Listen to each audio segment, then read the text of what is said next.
disaster in the market. There is no way. It shows, for one, that the government can't sell it. Today, Kevin Rudd warns Julia Gillard, divorce the Greens. The author of an explosive book says immigration is abolishing Germany. If global warming is so dangerous, why does Tim Flannery live by the water? And the government's latest global warming plan. Hug our pets or eat them? Oh, you kicked me. I'm Andrew Bolt, and this is the Bolt Report.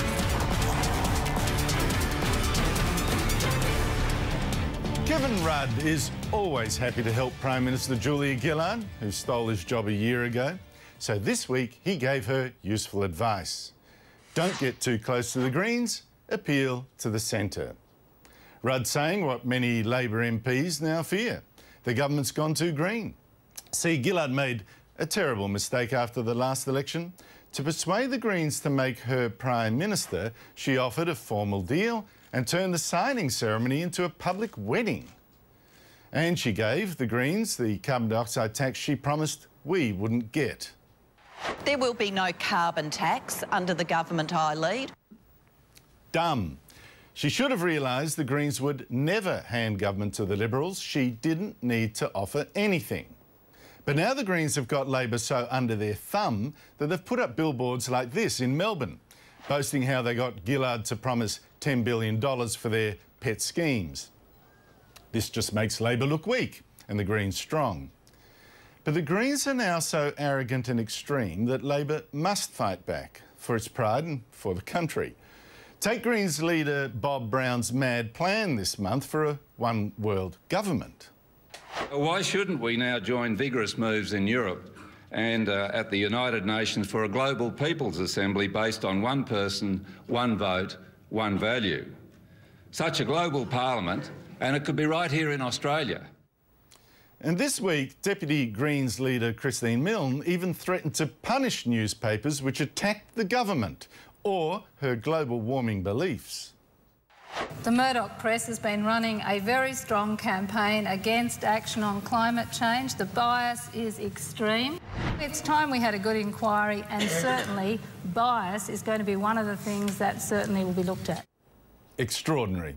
And now Greens Senator Lee Rhiannon, once a leading member of the Socialist Party, has crowed how she'd got the New South Wales Greens to back boycotts and sanctions of Jewish shops with ties to Israel. So I am very proud that the Greens adopted our position on the boycott, divestments and sanctions.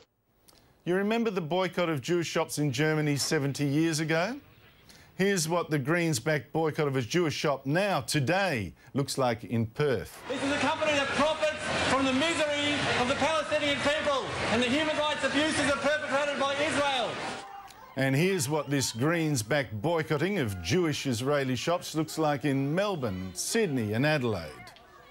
Kevin Rudd has, to his credit, stood up against this. He made a point of drinking coffee at a Jewish chocolate shop in Melbourne that's being picketed. And this week he challenged another Greens campaign, its fight against genetically modified food, after Greenpeace vandals destroyed a CSIRO crop of GM wheat for which they were praised by a Greens MP. Rudd this week visited famine-struck Somalia and pointed out that the food being handed out had been genetically modified, and this technology could help feed the world. He's right. But Rudd is also sending a signal to Julia Gillard. Take on the Greens like a real Labor leader. A leader like, well, Kevin Rudd. The Greens once seemed soft and harmless, tree cuddlers. But now they've got unprecedented power, and it's time to ask what they really have in mind for us. Joining me is Andrew McIntyre, who's the editor of a new book, The Greens, which has leading experts checking all the Greens policies from defence to population. Andrew, sum up. What does living the green dream really mean for us? Well, we did get 22 experts writing very short chapters as a definitive reference to these Greens policies, and we did it because there was effectively a void in the last year, 2 years leading up to this now green coalition with the Labor, and what we did is look at the unintended consequences of these policies.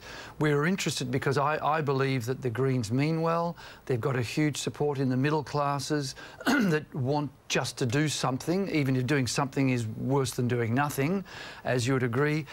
So we looked at their very specific policies and we said, well, if these policies came about in Australia, what would the consequences of them be? And it's pretty alarming. Well, we found that obviously they love to tax and spend.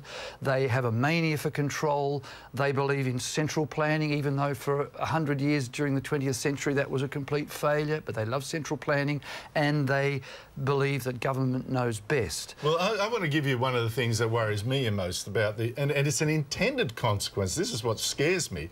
Say, closing down coal-fired power stations. And replacing them with what? Now, I agree with you, but I think that is the unintended consequence. What it shows is that the Greens have a completely naive understanding of how the economy works and how wealth creation works. I just don't think they get it. I've talked to people and they just say, oh, well, we'll find something. They really do believe that green energy, even though Alan Moran in this book talks about the catastrophic, I mean, the huge cost of green energy, people don't get it. People don't think economically. But I just wonder, Andrew, I mean, to what extent is this unintended or intended consequences? Like, to some extent, it seems to me the Greens represent a sort of juvenile daddy will pay mentality. Like, they don't look at the consequences. It's an immaturity. On the other hand, there are people that seem desperately to believe that we should be living poorer lives like this imagined past where we don't actually turn on the electricity for stuff, that it's a virtue to take cold baths and things like that. I know people like that in North Fitzroy. They have this idea, it's the Clive Hamilton idea of affluenza. Sick of being rich. Sick of being rich, but these are the people with 2 cars, a holiday house, and they go to Bali at a drop of a hat for holidays. But they still, in their minds, they have this idealistic, as you say, immature idea. I like Lord Lawson's definition. He looked up green in the dictionary, and it means immature. Inexperienced, immature, exactly. And I think the Greens peaked? I think they've peaked. I do think when you look at the New South Wales election, you look at the Victorian election, and now I'm a little bit more optimistic than you. I think when people understand the latest issues with Israel boycotts, with the idea of world government, Ted Lapkin has a wonderful chapter on the United Nations in the book to assess it. When people realise just how mad they are, and I think this is being revealed now in their coalition with Julia Gillard, with his marriage with Julia Gillard, I think they'll overstep the mark. We saw what happened with live cattle trade, a complete and utter disaster. People are seeing this. People are seeing this with their eyes, and I think people say, uh-oh, enough's enough. We shall see, Andrew. Thank you for coming in. It's a pleasure. Coming up, how much economic strife are we really in? Former Finance Minister Nick Minchin and Dr. Richard Denniss debate.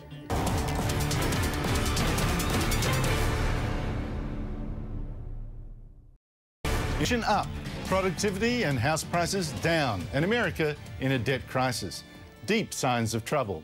And to tell us what shape we're in to deal with them, we've got former Senator Nick Minchin, Finance Minister in the Howard government, and economist Dr. Richard Denniss, head of the Australia Institute. Before we get into that, Nick, you're from South Australia. Reports Mike Rann has been told by the faction bosses, step down, and he says, I'm not going.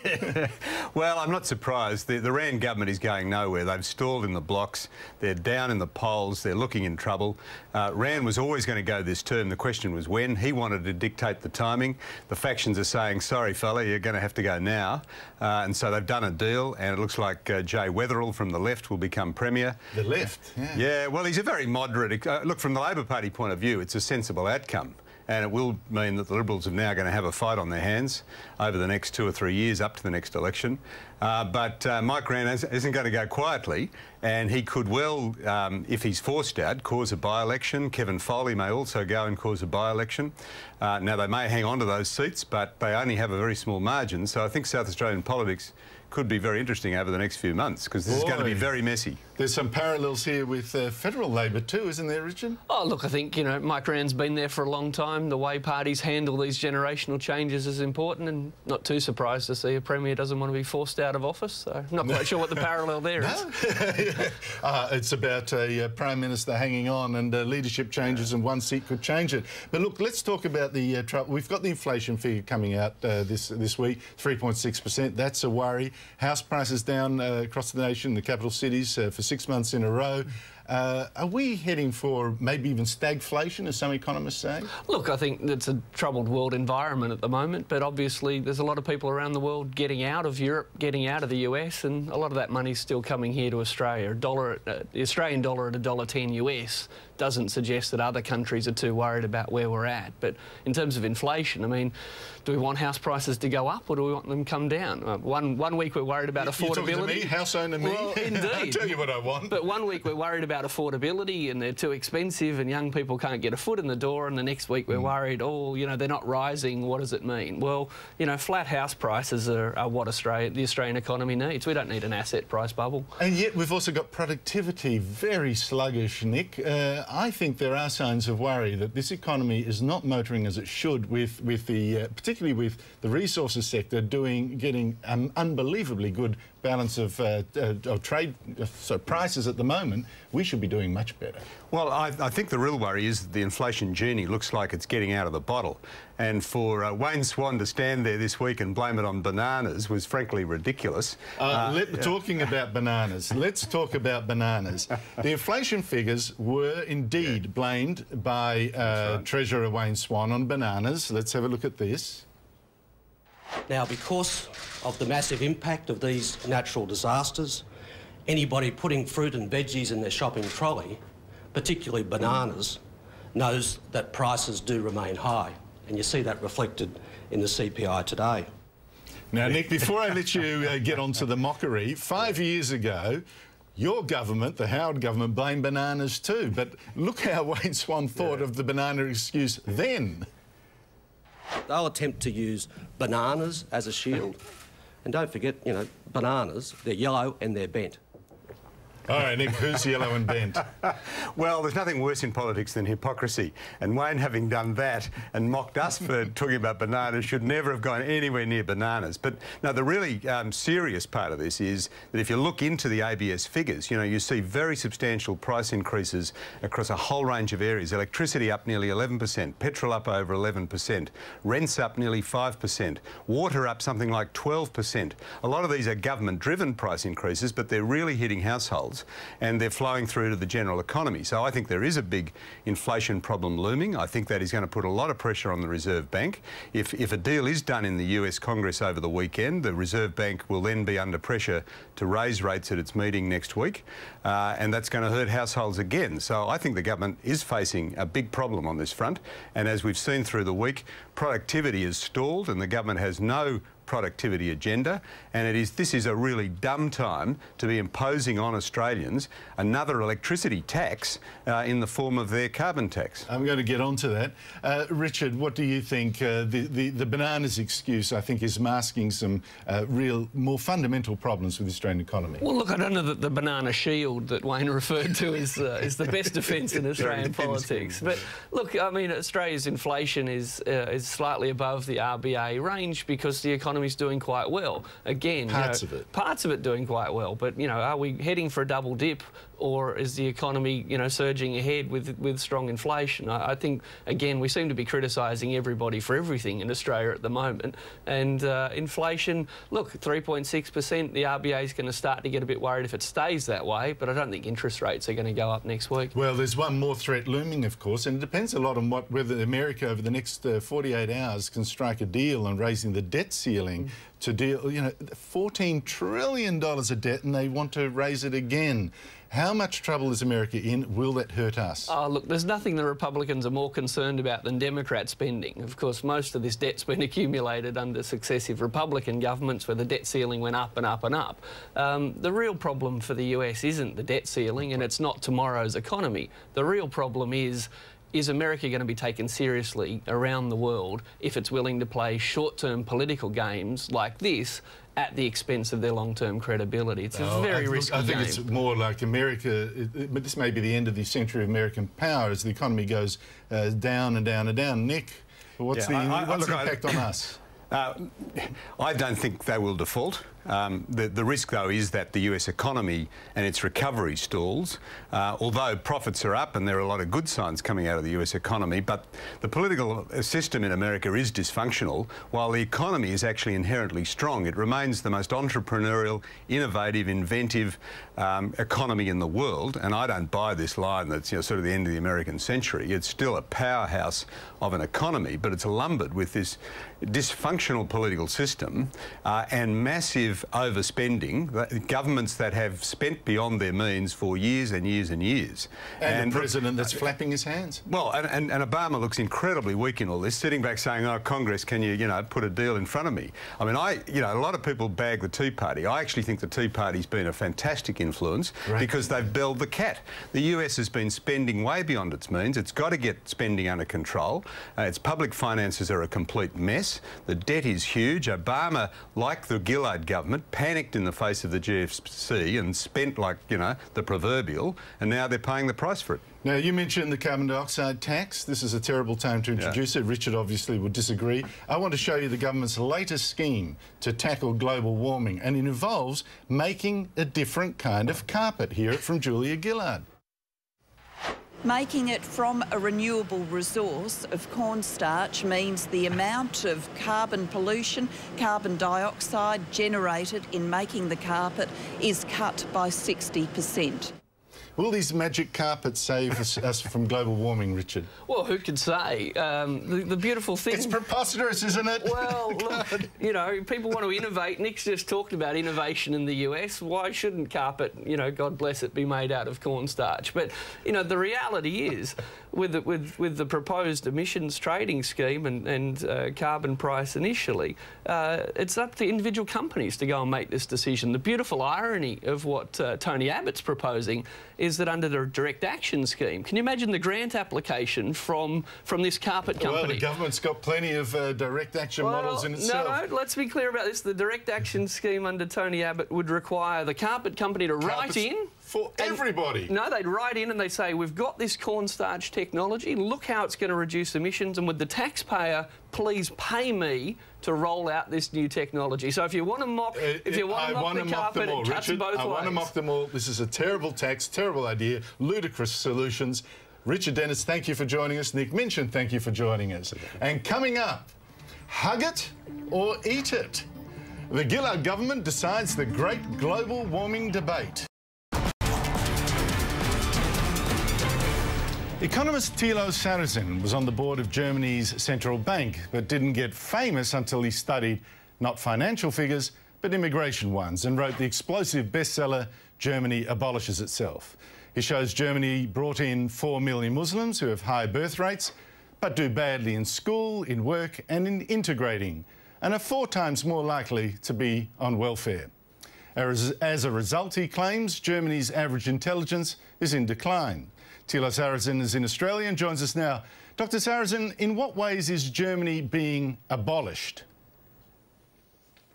In 3 ways, Mr. Bolt. The first way, the Germans have a very low birth rate. That means the generation is the 35% smaller than the generation before. The German population is shrinking. Secondly, the brightest people get the fewest the children, so the intellectual, the potential of the society shrinks even more. And thirdly, the kind of immigration that we have in Germany does not solve these. Unlike in Australia, it aggravates them because we have mostly immigrants from Africa and the Near and Middle East of the Muslim faith, and these immigrants have substantial difficulties in integrating themselves, even in the second or the third generation. And if these trends continue, Germany will not only shrink in the population, it will lose the abilities, and it will become the less and less the German or the less and less the European in every generation. Is this a problem unique to Germany, or is it wider in Europe, even Australia? It's a problem. Which occurs in the similar form in Great Britain, in France, in Italy, in the Netherlands, but it is aggravated by the fact in Germany that our birth rate is extra low. The birth rate in France is much higher. It is about 2 the children per mother. In Germany, it's only 1.3 children per mother. And our problems are completely different from those in Australia, because Australia, as I have learned, has quite a stable birth rate of about 2 children per mother, and the structure of immigration is quite different in Australia. You get immigrants mostly from the Far East, Indian immigrants, immigrants of the Chinese origin, the British immigrants, you get the skilled immigrants. So the structure of immigration in Australia makes Australia brighter and the more able, and in Germany it is the other way around, unfortunately. Well, thank you for at least ending on a bright note for us. Good luck with your Australian trip, and thank you very much for joining us. Thank you, Mr. Bolt. Thank you. Tim Flannery is the government's Chief Climate Commissioner, and his job is to scare us about man-made global warming. He's good at it. 5 years ago, for instance, he warned the seas could rise as high as an 8-storey house. Anyone with a coastal view from their bedroom window or kitchen window or wherever is likely to lose their house as a result of that change. So anywhere, any coastal cities, coastal areas are in grave danger. Really? In fact, this week we learned one person who doesn't think is in grave danger of losing his waterside house to rising seas is Flannery himself. I won't say exactly where it is, but it turns out his own home with his own private jetty is right on the water, near where the Hawkesbury joins the sea. I won't take the Climate Commissioner's global warming prediction seriously until he does and sells up to move to higher ground. Until now, global warming experts have advised pet lovers that to save the planet, we should eat our dog. Read all about it in this handy book from Brenda and Robert Vale, professors at New Zealand's Victoria University. But the Gillard government says, wait, don't cook the pooch just yet. Its Living Greener website, A Guide to Sustainable Living, says you can use it in another way to save the planet. Well, until a day or two ago, when it was rewritten, it recommended you turn off your heating and do what primitive tribes did on a cold night. Stay warm by hugging your pet. No change in the world's temperature yet that I can see. Do they really think this will save the planet, Casey? Or is this one giant hoax? And that's the show. Thanks for watching. Please join our debate by sending me an email here at 10 or commenting on my blog or tell my dog. Meet the Press is next with Hugh Riminton, but I'm Andrew Bolt. See you next week, and it's goodbye.